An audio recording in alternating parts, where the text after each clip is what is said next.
বন্ধুরা, যারা যুব শক্তি প্রকল্পে আবেদন করতে চাইছেন তাদের জন্য গুরুত্বপূর্ণ কিছু আপডেট রয়েছে এবং কিছু পরামর্শ রয়েছে আপনাদের জন্য। কারণ অন্নপূর্ণা ভাণ্ডারে আপনারা যেটা দেখেছেন, প্রথম দিকে যেটা বলা হয়েছিল যে ক্রাইটেরিয়াগুলো, সেগুলো কিন্তু পরবর্তীকালে চেঞ্জ হয়েছে। তার জন্য কিন্তু বহু মানুষ অন্নপূর্ণা যোজনার যে আর্থিক সুবিধা সেটা থেকে কিন্তু বঞ্চিত হয়েছেন। তাই আপনাদেরকে আমি বলে রাখছি যে আপনারা এই কাজগুলো যদি করে রাখেন তাহলে অবশ্যই আপনারা যুবশক্তি প্রকল্পের যে আর্থিক সুবিধা সেই সুবিধাটা অবশ্যই পাবেন। তার জন্য আপনাদের যেগুলো করতে হবে, খুব তাড়াতাড়ি কিন্তু যুবশক্তির জন্য আবেদন শুরু হবে। মুখ্যমন্ত্রী কিন্তু আজকেও বলেছেন।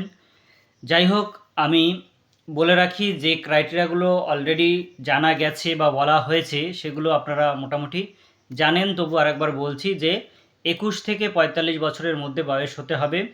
আবার বলা হয়েছে যে যতদিন না চাকরি পাবে ততদিন এই সুবিধা পাবে। এবার কোনটা যে সঠিক হবে সেটা কিন্তু আমরা যখন নোটিফিকেশান বেরোবে তখনই বুঝতে পারবো। তবে ধরে নেওয়া যায় যে 21 থেকে 45 এই যে সময়সীমা, বয়সের সময়সীমা, এর মধ্যে যারা রয়েছে যুবক যুবতী সকলেই কিন্তু পাবেন। আপনারা এই বিষয়ে বহু লোকে বহু প্রশ্ন করেছেন। এক এক করে আমি যেগুলো কমন প্রশ্ন সব প্রশ্নের উত্তর দেওয়ার চেষ্টা করেছি। তারপরেও যদি কিছু প্রশ্ন থেকে যায় তাহলে আপনারা কমেন্টে জানাবেন। পরবর্তী ভিডিওতে আমি সেই প্রশ্নগুলোর উত্তর দিয়ে দেবো বা কমেন্ট ধরে ধরে উত্তর দেওয়ার চেষ্টা করব। যাই হোক, প্রথমে বলি যে আপনাদের বয়স সীমাটা আপনারা বুঝতে পারলেন। এবার কত ইনকাম হলে আপনারা আবেদন করতে পারবেন। এখানে যেটা বলা হয়েছে সেটা হচ্ছে মাসিক 1 লক্ষ টাকার মধ্যে ইনকাম হতে হবে, তাহলেই কিন্তু এই যুবশক্তি প্রকল্পের জন্য আবেদন করা যাবে। এবার 3,000 টাকা কারা পাবে, 2,000 টাকা কারা পাবে? 3,000 টাকা তারাই পাবে যাদের গ্র্যাজুয়েশন কমপ্লিট, বিএ পাস বা বিএসসি পাস, বিকম পাস, তারাই কিন্তু পাবে। তবে আপনাদের জন্য আমি আগেও বলেছি, আবারও বলছি যে সার্টিফিকেট কিন্তু চাইতে পারে। এটা কিন্তু অবশ্যই মাস্ট হতে পারে যে সার্টিফিকেট ছাড়া কিন্তু আপনারা এই প্রকল্পের সুবিধা পাবেন না। অনেকেই অনেক রকম কথা বলছে, সেগুলো আপনারা শুনতেও পারেন, নাও পারেন, আমার কথাও শুনতে পারেন, নাও পারেন, আপনাদের ব্যাপার। তবে আমি বলে রাখছি যে আপনারা অবশ্যই যদি পারেন, যারা কয়েক বছর আগে গ্র্যাজুয়েশন কমপ্লিট করেছেন তারা এখন কলেজে গেলেই কিন্তু আপনারা সার্টিফিকেটটা পেয়ে যাবেন। আর যারা রিসেন্ট পাস করেছেন তারা এই মুহূর্তে হয়তো তাদেরকে কলেজে গেলে বলা হবে যে আপনারা এখন সার্টিফিকেট পাবেন না, কারণ সার্টিফিকেট সাধারণত কয়েক বছর পরেই পাওয়া যায়। তবে আমি তাদের জন্য বলবো, যদি এরকম নিয়ম হয় যে সার্টিফিকেট ছাড়া 3,000 টাকা পাওয়া যাবে না, তাহলে 1,000 টাকা প্রতি মাসে আপনার লস হচ্ছে। সেক্ষেত্রে আপনি অবশ্যই প্রভিশনাল যে সার্টিফিকেট সেই সার্টিফিকেটের জন্য আবেদন করবেন। সেটা কি জিনিস?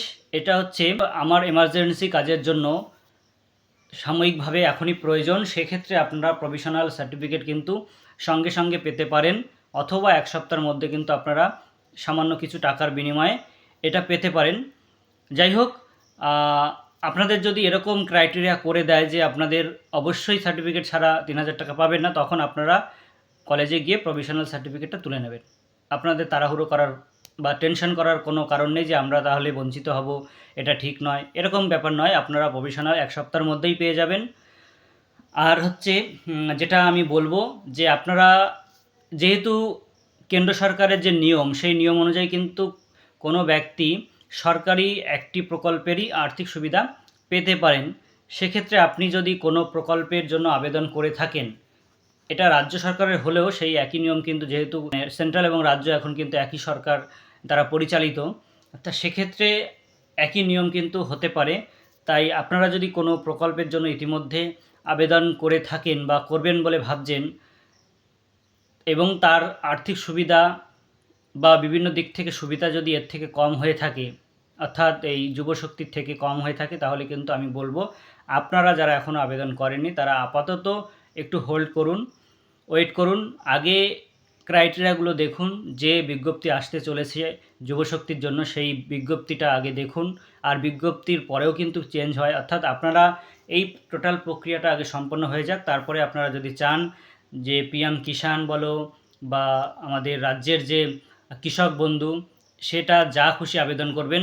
তার কিন্তু আর্থিক সুবিধা বছরে মাত্র 4,000 টাকা, 2,000 টাকা, সেই সুবিধা নিতে গিয়ে আপনারা কিন্তু দেখা গেল এই যে মোটা আর্থিক সুবিধা, অর্থাৎ প্রত্যেক মাসে ৩,০০০ টাকা, বছরে ৩৬,০০০ টাকা, প্রতিদিন ১০০ টাকা করে, এই যে আর্থিক সুবিধা, এটার থেকে বঞ্চিত না হয়ে যান। তাই আমি বলবো আপাতত আপনারা যদি আবেদন না করে থাকেন তাহলে একটু ওয়েট করে যান। কারণ যদি বলে দেয় যে পিএম কিষাণ পেলে বা কৃষক বন্ধু পেলে তারা এই যুবশক্তির জন্য আবেদন করতে পারবেন না বা তারা যোগ্য নন, তখন কিন্তু আপনার প্রচুর লস হবে, আফসোস করবেন, তখন খুব খারাপ লাগবে। যাই হোক, আমি আপনাদের একটু সতর্ক করলাম, আপনারা শুনতেও পারেন, নাও শুনতে পারেন, সেটা আপনাদের ব্যাপার। অনেকে প্রশ্ন করছেন যে আমরা যারা মহিলারা কি এই সুবিধাটা পাবো? অবশ্যই তারাও পেতে পারেন। তবে অনেকে প্রশ্ন করছেন যে আমি অন্নপূর্ণা যোজনার আর্থিক সুবিধা পাচ্ছি, আমি কি যুবশক্তির জন্য আমিও যোগ্য, তাহলে আমি কি দুটো প্রকল্পের সুবিধাই কি পেতে পারি? এটা আপনারা অলরেডি অনেকেই সবাই মোটামুটি বুঝে গেছেন যে দুটো প্রকল্পের টাকা আপনারা একসঙ্গে পাবেন না, হয় অন্নপূর্ণা নিতে হবে আপনাকে, না হয় যুবশক্তি নিতে হবে। যে আবার কিছু লোক প্রশ্ন করছেন যে আমরা তো অন্নপূর্ণার যোজনার আর্থিক সুবিধা পাইনি বা রিজেক্ট হয়েছে বা আমি কোনো কারণে বঞ্চিত হয়েছি, তাহলে আমি কি যুবশক্তির জন্য আবেদন করতে পারবো? হ্যাঁ, কেন পারবেন? অবশ্যই পারবেন। এবং অনেকেই প্রশ্ন করছেন যে আমি অন্নপূর্ণা পাচ্ছি, আমি কি তাহলে যুবশক্তির জন্য আবেদন করতে পারবো? হ্যাঁ, সেটাও পারবেন, কিন্তু পাবেন না। যে কোনো একটা প্রকল্পের সুবিধাই পাবেন, কেননা আপনার যে ডিবিটি লিঙ্ক করা রয়েছে আধারের সঙ্গে, ব্যাংকের সঙ্গে, সেক্ষেত্রে আপনি যখন একটা প্রকল্পের সুবিধা পাচ্ছেন সেটা কিন্তু অলরেডি সরকারের কাছে সেই তথ্যটা আছে। যখন আপনি পুনরায় আরেকটা প্রকল্পের জন্য আবেদন করবেন, সেক্ষেত্রে কিন্তু যেহেতু আপনি অলরেডি একটা প্রকল্পের সুবিধা পাচ্ছেন, সেক্ষেত্রে আপনাকে দেবে না, যদি কিনা ভুল করে না দেয় আর কি, সেটা আলাদা। আরেকটা কথা বলবো যে অনেকে বলছেন যে অন্নপূর্ণা যোজনা নাকি যুবশক্তি, কোনটা বেশি লাভদায়ক? আমি বলবো যাদের 25 বছর বয়স হয়ে গেছে তাদের জন্য অন্নপূর্ণা যদি আপনি পান, তাহলে আপনার জন্য অন্নপূর্ণাটাই বেটার। কারণ 60 বছর পর্যন্ত আপনি এই সুবিধাটা চোখ বুজে পাবেন। আর এই যুবশক্তির ক্ষেত্রে আপনার কি না 40-45 বছর পর থেকে কিন্তু 45 বছর পরে কিন্তু আপনি আর এটা পাবেন না। তাহলে এই যে 15 বছর কিন্তু আপনার আবার পুনরায় আবেদন করতে গিয়ে কতটা সময় নষ্ট হবে বা কি পাবেন কি পাবেন না অন্নপূর্ণা, সেটা আলাদা বিষয়। তবে আমার মনে হয় আপনাদের অন্নপূর্ণার জন্য আবেদন করাটাই বেটার, এবং যদি অন্নপূর্ণা পেয়ে যান তাহলে অন্নপূর্ণা, আর যদি না পান তখন অবশ্যই আপনি যুবশক্তির জন্য যদি যোগ্য হয়ে থাকেন তাহলে অবশ্যই আবেদন করবেন। আর যারা মাধ্যমিক পাস তারাও কিন্তু অবশ্যই মাধ্যমিক পাস সার্টিফিকেটটা জোগাড় করে রাখবে, বা উচ্চ মাধ্যমিক পাস তারাও সার্টিফিকেট জোগাড় করে রাখবে, কারণ সার্টিফিকেট অবশ্যই কিন্তু চাওয়া হবে আমার যতদূর ধারণা। অনেকে প্রশ্ন করছে যে আমি বেসরকারি কাজ করি, বা সেক্ষেত্রে আপনি যদি বেসরকারি চাকরি করেন, আপনার যদি পিএফ বা পিট্যাক্স বা আপনার যদি মাসিক ইনকাম 1,00,000 টাকার কম হয়, তাহলে কিন্তু আপনিও আবেদন করে দেখতে পারেন, পেলেও পেতে পারেন। অনেকে বলছেন যে আমি মাধ্যমিক পাশ করে গেছি, তাহলে আমি কি আবেদন করতে পারবো? মাধ্যমিক পাশ হলেই শুধু হবে না, এখানে 21 বছর হতে হবে, এবং আপনি যে বেকার সেটাও কিন্তু ইনকোয়ারি হবে। যা এরকম অন্নপূর্ণা ভাণ্ডারে যেরকম ভেরিফিকেশান হচ্ছে, প্রয়োজন হলে বাড়িতে ইনকোয়ারি হচ্ছে, বা যে কেউ কারোর বিরুদ্ধে অবজেকশান করতে পারে যদি সে যোগ্য না হয়েও সে আবেদন করেছে এবং আর্থিক সুবিধা পাচ্ছে, তাদের ক্ষেত্রে কিন্তু যে কেউ তাদের এগেনস্টে কমপ্লেন জানাতে পারে। এই যুবশক্তির ক্ষেত্রেও কিন্তু সেম হতে চলেছে। বন্ধুরা, আর কিছু গুরুত্বপূর্ণ কথা যেগুলো, যাদের ডিবিটি লিঙ্ক করা নেই তারা অবশ্যই কিন্তু এখনও সময় আছে, ডিবিটি লিঙ্ক করে নিন। এবং যাদের বয়সের প্রবলেম রয়েছে, নামের স্পেলিংয়ে প্রবলেম রয়েছে আধার কার্ডের সঙ্গে, আই কার্ডের সঙ্গে, তারা অবশ্যই এখনও সময় আছে আধার কার্ড বা আই কার্ড যেটা আপনার সঠিক সেটা, এবং যেটা ভুল সেটা সংশোধন করে নিন। সঠিকটা রাখুন, সংশোধন করে নিন, যেটা ভুল সেটা। এখনও কিন্তু সময় আছে। আধার কার্ড খুব একটা বেশি সময় লাগে না সংশোধন করতে। ভোটার কার্ডের সংশোধনও কিন্তু এখন হচ্ছে। বয়সের মিসম্যাচ থাকলে, স্পেলিংয়ের মিসম্যাচ থাকলে কিন্তু অনেক সময় প্রবলেমে পড়তে হতে পারে। যেহেতু এআই দিয়ে মাঝে মাঝে চেক হচ্ছে, অন্নপূর্ণা এই যে এআই দিয়ে চেকের কারণে কিন্তু অনেক যোগ্য লোক কিন্তু অন্নপূর্ণা যোজনার সুবিধা থেকে বঞ্চিত হয়েছে। এসআইআরের সময় আমরা অ্যাজ এ বিএলও হিসেবে বলতে পারি যে এসআইআরের সময় যেহেতু এআই দিয়ে ভেরিফিকেশান হয়েছিল, যার কারণে কিন্তু অনেকের লজিক্যাল ডিসক্রিপেন্সিতে নাম এসেছিল এবং অনেকের হিয়ারিংয়ে যেতে হয়েছে, তারপরে তাদের ভোট কাটাও গেছে, ডিলিট হয়ে গেছে, এরকম যোগ্য ব্যক্তিও কিন্তু আছে। যাই হোক, আমি বলবো আপনাদের এই এআই দিয়ে যখন চেক হবে, নামের মিসম্যাচ থাকলে, ডেট অফ বার্থের মিসম্যাচ থাকলে কিন্তু আপনারা প্রবলেমে পড়বেন। আপনারা কিন্তু অনেক দিন ধরে আপনাদের এই ভোগান্তি করতে হবে। এখনও কিন্তু অন্নপূর্ণার জন্য অনেক মানুষ ভোগান্তি করছে এবং অনেক মানুষ ভোটের জন্য দৌড়াদৌড়ি করছে। তাই আমি বলবো আপনাদের যে মিসম্যাচগুলো রয়েছে, যে ভুলগুলো রয়েছে, সেগুলো সংশোধন করুন। আপনার শুধুমাত্র এই যুবশক্তি প্রকল্পের জন্য নয়, আপনার সারা জীবনে বিভিন্ন কাজের জন্য এই ডকুমেন্টসগুলো প্রয়োজন হবে। তাই আপনারা যারা এখনও আপনাদের বিভিন্ন কাগজে ভুল ভ্রান্তি রয়েছে, আপনারা অবশ্যই ঠিক করে নেবেন, কারণ পরবর্তী কখন কি হয় তার ঠিক নেই। কখন এনআরসি হবে, কখন কি হবে, জনগণনা, বিভিন্ন রকম বিষয়ে কিন্তু আপনাদের এই কাগজগুলো খুবই গুরুত্বপূর্ণ। তাই আপনাদের যাদের বিভিন্ন বিষয়ে সংশোধন করার প্রয়োজন বা ভুল রয়েছে, আমি আবারও বলবো সংশোধন করে নেবেন।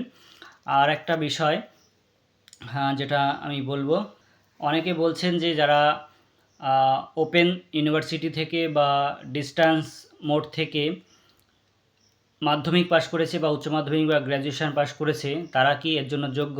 হ্যাঁ, অবশ্যই তারাও যোগ্য, যদি তারা স্বীকৃত বোর্ড থেকে এবং অনুমোদিত বোর্ড থেকে পাশ করে থাকে, তারাও কিন্তু অবশ্যই এই সুবিধার জন্য যোগ্য হবেন।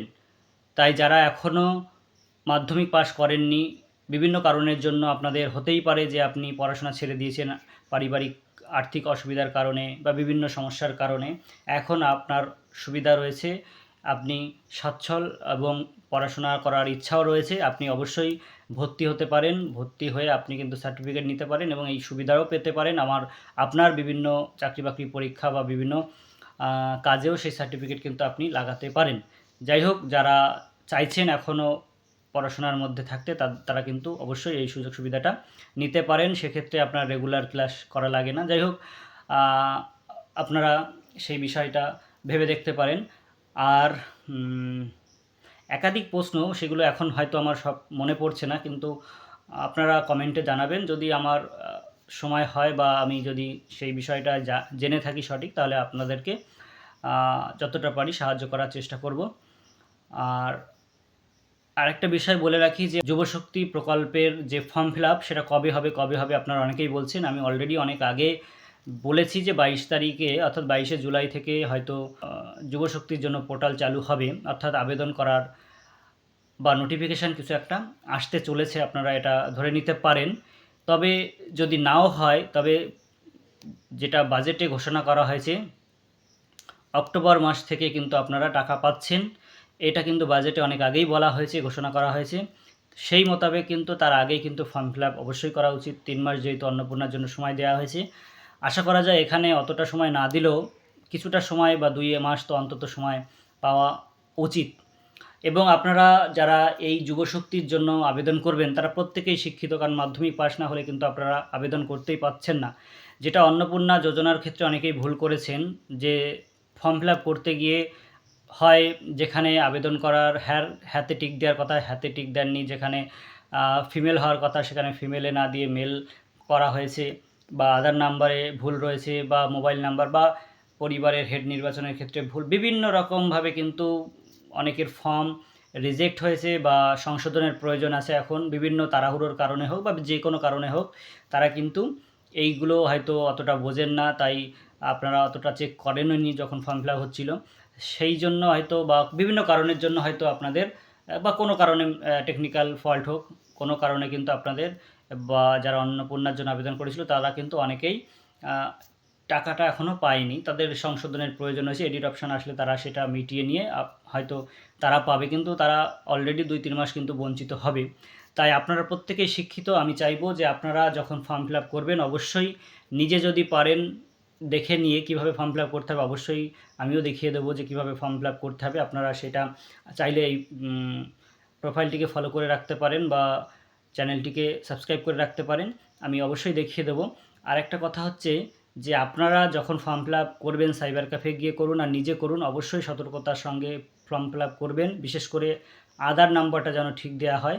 আধার নাম্বার যদি ভুল দেন তাহলে কিন্তু টাকা অন্য কারোর অ্যাকাউন্টে চলে যাবে। এটা স্বাভাবিক, 5-এর জায়গায় 6 হলে সেই 6-এ যার ব্যাংকের সঙ্গে লিঙ্ক রয়েছে তার অ্যাকাউন্টে টাকাটা চলে যাবে।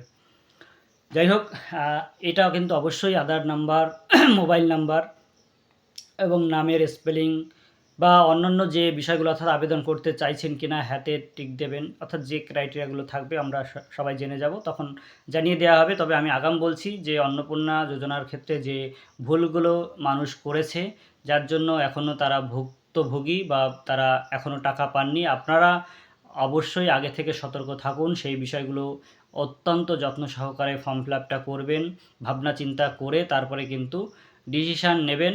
ধন্যবাদ সকলকে। আমি আবারও বলবো, যারা এই চ্যানেলটিকে সাবস্ক্রাইব করেননি তারা অবশ্যই সাবস্ক্রাইব করে নিন। আগামীতে বিভিন্ন রকম গুরুত্বপূর্ণ আলোচনা আপনারা যাতে সহজেই পেয়ে যান তার জন্য, এবং যারা ফেসবুক থেকে দেখছেন তারা অবশ্যই এই প্রোফাইলটিকে ফলো করে রাখবেন। বিভিন্ন গুরুত্বপূর্ণ তথ্য বা আপডেট আপনাদের যাতে সহজেই আপনারা পেয়ে যান তার জন্য ধন্যবাদ সকলকে। আর প্লিজ কেউ বাজে মন্তব্য করবেন না। যদি ভালো না লাগে তাহলে অবশ্যই স্কিপ করে যাবেন। আপনার জন্য এটা নয়, আপনি স্কিপ করে যান। আপনাকে জোর করা হয়নি যে এটা দেখতেই হবে আপনাকে, বা আপনাকে বিরক্ত করার জন্যই আমি বানিয়েছি। এটা অনেকেরই প্রয়োজন, অনেকে দেখছে, অনেকে জানছে, অনেকের প্রয়োজন বলেই করা হচ্ছে। আর না হলে এত লোক কিন্তু দেখতো না। তাই আপনারা আপনাদের যাদের প্রয়োজন নেই এটা, আপনারা প্লিজ স্কিপ করে যেতে পারেন। অনেকে দেখছি এসে ভুটভাট করে একটা বক্তব্য বলে বাজে মন্তব্য করে চলে যাচ্ছে। তারা না প্রথম থেকে দেখছে, না শেষ পর্যন্ত দেখছে, না কিছু বুঝছে, হুট করে একটা উল্টোপাল্টা বলে চলে যাচ্ছে। তাতে কি হচ্ছে, আপনি আপনার যে শিক্ষা, সেই শিক্ষার পরিচয়টা দিয়ে যাচ্ছেন। সবাই কিন্তু আপনাকে জেনে যাচ্ছে যে আপনি কোন বিষয়ের উপর কী বললেন, যেটা আদৌ হয়তো আপনি সেটা বোঝেনইনি বা আপনার প্রয়োজন নেই, তাই কিন্তু আপনার কমেন্ট করতে হবে তাই একটা করে দিয়ে গেলেন। মানে একটা কী বলবো আর, যাই হোক, এরকম অনেক থাকে আর কি, বিভিন্ন রকম। যাই হোক, সবাইকে নিয়ে চলতে হয় আর কি। ধন্যবাদ সকলকে।